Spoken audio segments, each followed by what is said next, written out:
Hello friends, నమస్కారం.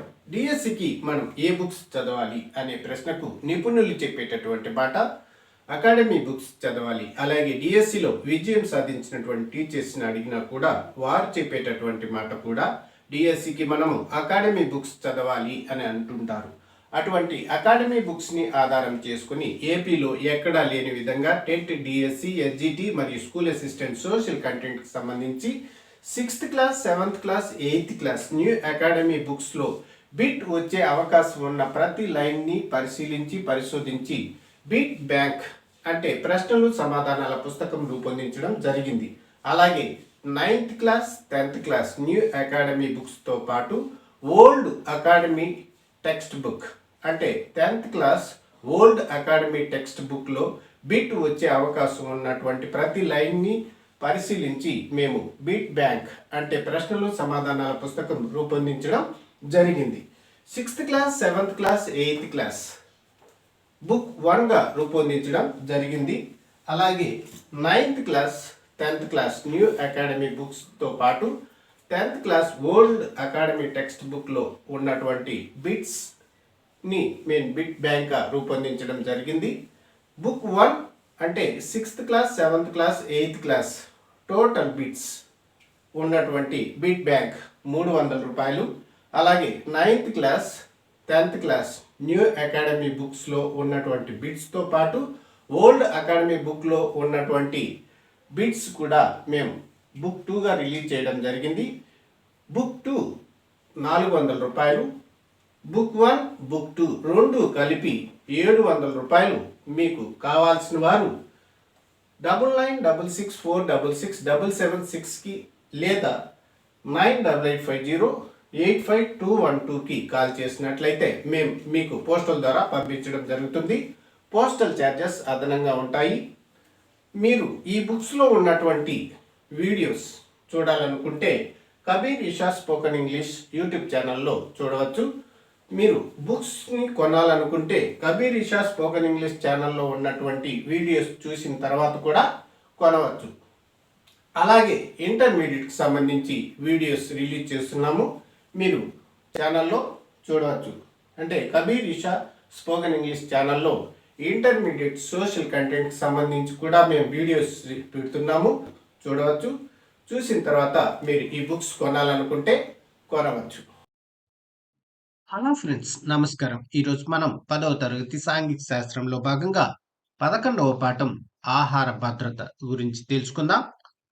ప్రభుత్వము ఆహార ధాన్యాల నిల్వ కోసం ప్రధానంగా గోధుమలు, బియ్యం దేని ద్వారా సేకరిస్తుంది? FCI. కనీస మద్దతు ధరను ఎవరు నిర్ణయిస్తారు? ప్రభుత్వం. రోజుకు పట్టణ ప్రాంత ప్రజలు తీసుకోవలసిన ఆహారంలో క్యాలరీలు ఎన్ని? 2100 క్యాలరీలు.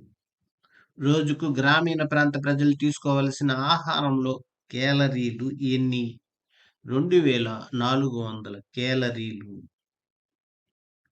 అంత్యోదయ కార్డు కుటుంబాలకు నెలకు కుటుంబానికి ఎన్ని కిలోల ఆహార ధాన్యాలు అందజేస్తారు? 35 కిలోలు. జాతీయ ఆహార భద్రతా చట్టం ఏ సంవత్సరంలో చేశారు? 2013.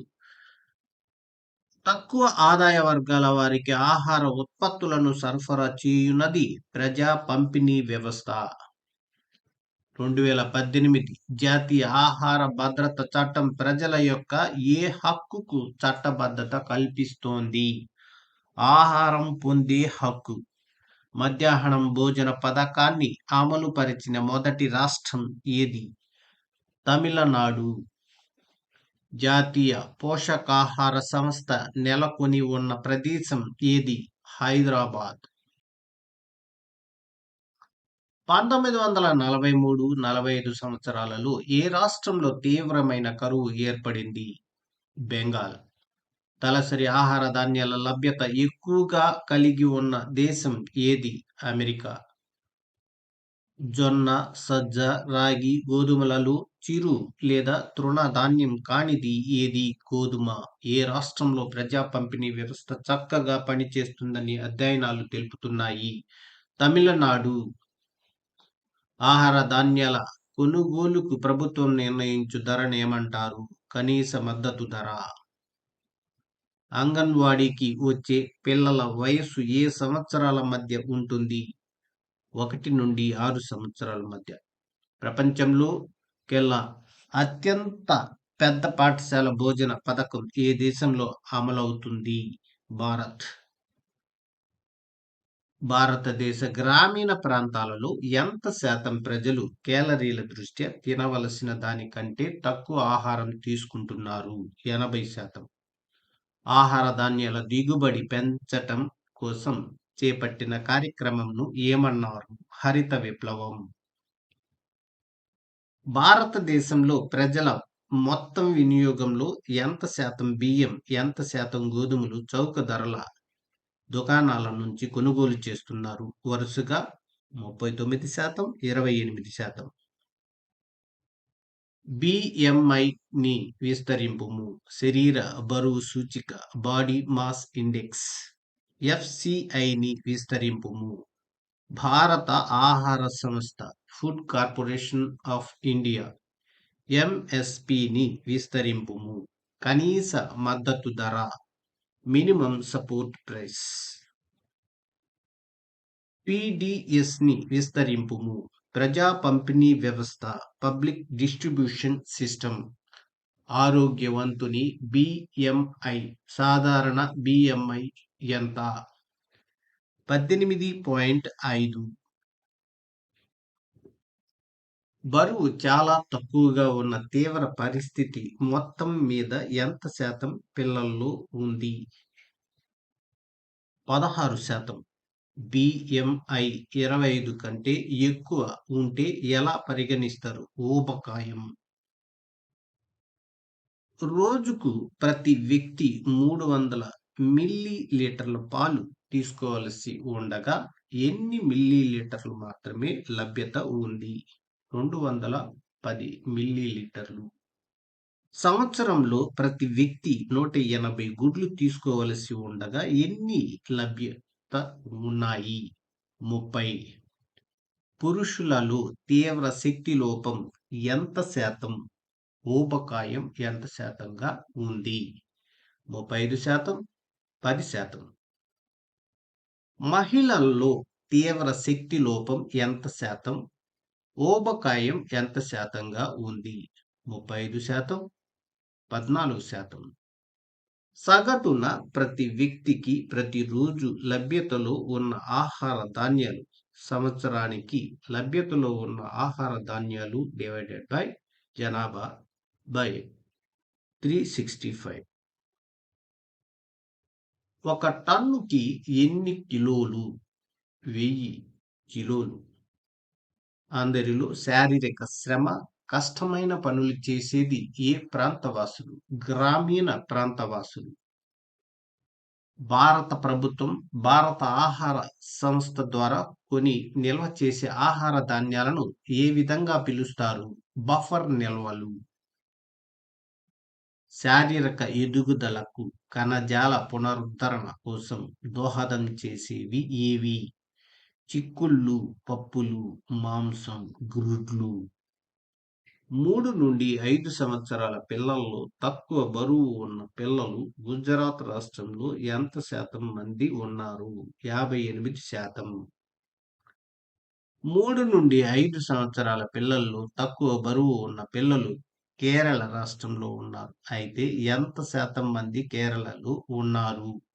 24%. వయోజనులైన స్త్రీ పురుషులలో పోషకాహార స్థాయిని దేనితో కొలుస్తారు? శరీర బరువు సూచికతో. మహిళలలో భారతదేశంలోని ఒడిశా, గుజరాత్, ఉత్తరప్రదేశ్, కేరళ ఏ రాష్ట్రంలో అధిక శక్తి లోపం ఉన్న మహిళలు తక్కువగా ఉన్నారు? కేరళ. తలసరి ఆహార ధాన్యాల ఉత్పత్తిలో యూరప్లో లభ్యతలో ఉన్నది ఎంత? 200 గ్రాములు. 2010-11 సంవత్సరంలో హెక్టారుకు వరి దిగుబడి ఎన్ని కిలోలు? 2250 కిలోలు. 2010-11 సంవత్సరంలో హెక్టారుకు గోధుమ దిగుబడి ఎన్ని కిలోలు? 3000 కిలోలు. హరిత విప్లవం వలన బాగా దిగుబడి పెరిగిన పంట ఏది? గోధుమ. ప్రజా పంపిణీ వ్యవస్థలో అత్యంత పేదలకు ఇవ్వబడిన కార్డు ఏది? అంత్యోదయ కార్డు. ఐసిడిఎస్ ను విస్తరింపుము. సమగ్ర శిశు సంక్షేమాభివృద్ధి సంస్థ. పోషకాహార స్థాయిని సూచించే ప్రమాణం ఏది? బిఎంఐ. భారతదేశంలో సగటున ప్రతి వ్యక్తికి రోజుకు అందుబాటులో ఉన్న కూరగాయలు 58 గ్రాములు. భారతదేశంలో ఏ రాష్ట్రంలో అమూల్ డైరీ కలదు? గుజరాత్. గ్రామీణ భారతంలో అట్టడుగు వర్గం వారు అతి తక్కువ కాలరీలు తీసుకోవటానికి కారణమేమి? వారి ఆదాయం తక్కువగా ఉండటం, కొనుగోలు శక్తి తక్కువగా ఉండటం. ప్రజా పంపిణీ వ్యవస్థ అధ్వాన్నంగా ఉన్న రాష్ట్రం ఏది? బీహార్. ఆహార ధాన్యాల ఉత్పత్తి ధోరణి ఎలా ఉంది? పెరుగుతుంది. ఏ ఆహార ధాన్యం ఉత్పత్తి తక్కువగా ఉంది? జొన్న. 1970-2011 కాలంలో ఏ పంట ఉత్పత్తి పెరగకపోగా తగ్గింది? నూనె గింజలు. ఈ 40 ఏళ్ల కాలంలో ఉత్పత్తి వేగంగా పెరిగిన ఆహార పంట ఏది? వరి. గోధుమ ఉత్పత్తి అనూహ్యంగా పెరగటానికి కారణమేమిటి? హరిత విప్లవం. కనీస మద్దతు ధర అనగానేమి? ఆహార ధాన్యాలను ప్రభుత్వం కొనుగోలు ముందుగా ప్రకటించిన ధర. ప్రభుత్వ సంస్థ ప్రతి సంవత్సరానికి ఎంఎస్పి ప్రకటిస్తుంది. ఎఫ్సిఐ విస్తరింపుము. ఫుడ్ కార్పొరేషన్ ఆఫ్ ఇండియా భారత ఆహార సంస్థ. పోషక ఆహార ధాన్యాలకు ఉదాహరణలు: జొన్న, రాగి, సజ్జ. భారతదేశానికి స్వాతంత్రం రాకముందు ఏర్పడిన కరువు ఏ ప్రాంతంలో ఏర్పడింది? 1943-45లో ఏర్పడిన కరువు. బెంగాల్. 2010-11 సంవత్సరంలో హెక్టారుకు వరి దిగుబడి ఎన్ని కిలోలు? 2250 కిలోలు. 2010-11 సంవత్సరంలో హెక్టారుకు గోధుమల దిగుబడి ఎన్ని కిలోలు? 3000 కిలోలు. తలసరి ఆహార ధాన్యాల లభ్యత అనగానేమి? సగటున ప్రతి వ్యక్తికి ప్రతిరోజు లభ్యతలో ఉన్న ఆహార ధాన్యాలు. తలసరి ఆహార ధాన్యాల లభ్యతను ఎలా అంచనా వేస్తారు? తలసరి ఆహార ధాన్యాల లభ్యత ప్రతిరోజు సంవత్సరానికి లభ్యతలో ఉన్న ఆహార ధాన్యాలు ప్లస్ జనాభా బై 365. 2011 సంవత్సరంలో తలసరి ఆహార ధాన్యాల లభ్యత ఎంతగా ఉంది? ఒక రోజుకు 500 గ్రాములు. ప్రధాన ఆహార ధాన్యాలకు ఉదాహరణ: వరి, గోధుమ. చిరు లేదా తృణ ధాన్యాలకు ఉదాహరణ: జొన్న, రాగి, సజ్జ. ప్రస్తుతం పోషక ధాన్యాలుగా వేటిని వ్యవహరిస్తున్నారు? చిరు లేదా తృణ ధాన్యాలను. ఆహార పదార్థాల ఉత్పత్తి చేపట్టడానికి రైతులకు ఏ రూపంలో మద్దతు అవసరం? ఉత్పాదకాలు, మార్కెట్ అవకాశాల రూపంలో. భారతదేశంలో సగటున ప్రతి వ్యక్తి రోజుకు ఎన్ని గ్రాముల కూరగాయలు, పళ్ళు తీసుకోవాలని పోషకాహార నిపుణులు సూచించారు? 300 గ్రాముల కూరగాయలు, 100 గ్రాముల పళ్ళు తీసుకోవాలని. తలసరి ఆహార ధాన్యాల లభ్యత ఎక్కువగా ఉన్న దేశమేది? అమెరికా. పట్టణ ప్రాంతంలో నివసించే వ్యక్తులు తీసుకోవలసిన కనీస క్యాలరీలు ఎన్ని? 2100. గ్రామీణ ప్రాంతంలో వ్యక్తులు శక్తి కోసం తీసుకోవలసిన కనీస క్యాలరీలు ఎన్ని? 2400. భారతదేశ గ్రామీణ ప్రాంతంలో ఎంత శాతం ప్రజలు క్యాలరీల దృష్ట్యా తినవలసిన దానికంటే తక్కువ ఆహారం తింటున్నారు 80%. భారతదేశంలో ఏ ప్రాంతంలో ప్రజా పంపిణీ వ్యవస్థ బాగుందని అధ్యయనాలు వెల్లడి చేస్తున్నాయి? దక్షిణాది రాష్ట్రాలలో ఏ రాష్ట్రంలో ప్రజా పంపిణీ వ్యవస్థ బాగా పనిచేస్తుంది? తమిళనాడు. భారతదేశంలో ప్రజల మొత్తం బియ్యం వినియోగంలో ఎంత శాతం చౌక ధరల దుకాణం నుంచి కొనుగోలు చేస్తున్నారు? 39%. బఫర్ నిల్వలు అనగానేమి? భారత ప్రభుత్వం భారత ఆహార సంస్థ ఎఫ్సిఐ ద్వారా కొని నిల్వ చేసే ఆహార ధాన్యాలు. భారత ప్రభుత్వం ఆహార భద్రత చట్టం ఏ సంవత్సరంలో చేసింది? 2013లో. అంగన్వాడీకి వచ్చే పిల్లల వయస్సు ఎన్ని సంవత్సరాలు ఉంటుంది? 1 నుండి 5 సంవత్సరాలు. ప్రపంచంలోకెల్లా అత్యంత పెద్ద పాఠశాల భోజన పథకం ఏది? భారతదేశంలోని మధ్యాహ్న భోజన పథకం. జాతీయ పోషకాహార సంస్థ ఎక్కడ ఉంది? హైదరాబాద్. పిల్లల్లో తక్కువ బరువు ఉండటం సమస్య అన్నిటికంటే తక్కువగా ఉన్న రాష్ట్రం ఏది? కేరళ. శరీర బరువు సూచికను బిఎంఐని ఏ విధంగా లెక్కిస్తారు? బిఎంఐ బరువు కిలోలలో బై మీటర్లలో ఎత్తు వర్గం. మహిళల్లో తీవ్ర శక్తి లోపం, ఊబకాయం, అధిక బరువు కలిగి ఉన్న వారి శాతం ఎంత? తీవ్ర శక్తి లోపం 35%, ఊబకాయం 14%. సాధారణ బిఎంఐ ఆరోగ్యవంతుని బిఎంఐ ఎంత? 18.5. బిఎంఐ 18.5. కింది వాక్యాలను పరిగణించండి.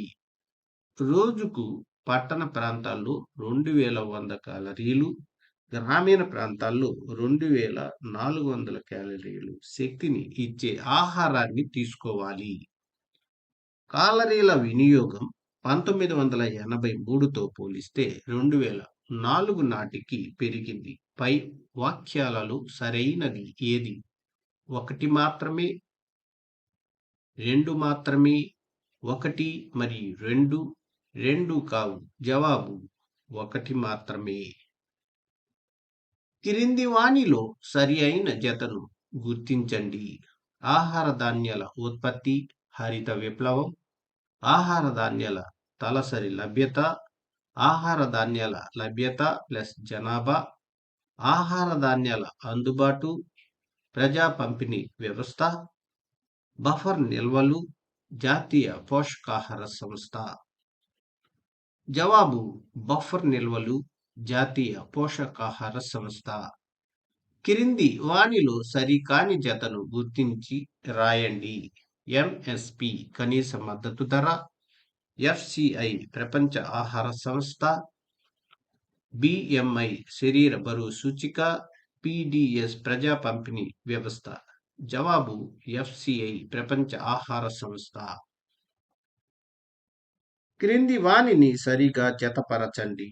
మాంసకృతులు, పప్పు దినుసులు, పిండి పదార్థాలు, గోధుమలు, బియ్యం, విటమిన్లు, పళ్ళు, మొలకలు, ఖనిజ లవణాలు, ఆకుకూరలు.